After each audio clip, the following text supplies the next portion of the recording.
This is such a cute picture of, I'm assuming, brothers. I love it. It's a deliberate diagonal orientation, which is fun. If I notice that I'm just a little bit off with the lines, I will crop it and straighten it up and make it straight. But if it's definitely supposed to be off center like this and a little bit tipped, then that's fun. That's a fun crop. They're in a fun pose and they have fun expressions. So this is a great one. I want to keep it colorful because it's kind of a fun, colorful one. And I'm going to use one of Pioneer Woman's actions on this. We're going to try fresh and colorful. And just see what we can do with that one. This photo doesn't need a whole lot. This is obviously way colorful. Maybe a little bit too much. We can play with the light a little bit and get it where the exposure feels right. And then this one, you play it again after you fix the light. And I obviously want to pull the opacity back a lot on this. I want to add some color, but I don't want it to look too fake or intense. So that just boosted the color a bit there.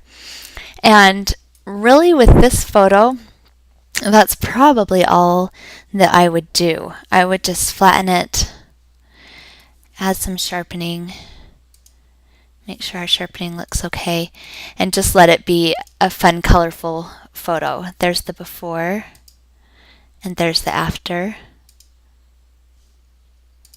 You could do some vintage things to it, but this doesn't feel like a vintage photo to me.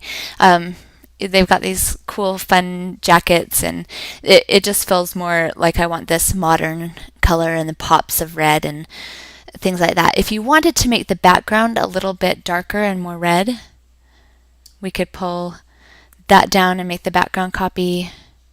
Go to multiply. We've got our deep red there.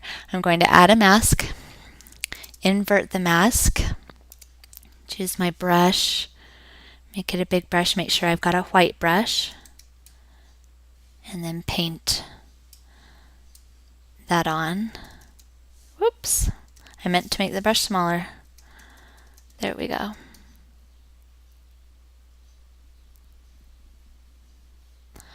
I'm going to pull the opacity back on this a little bit. I'm just adding in the color for now.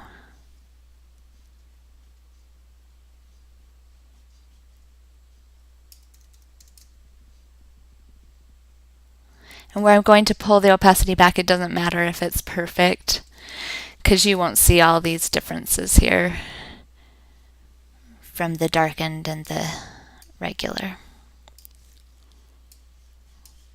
Okay, so take the background copy off and on.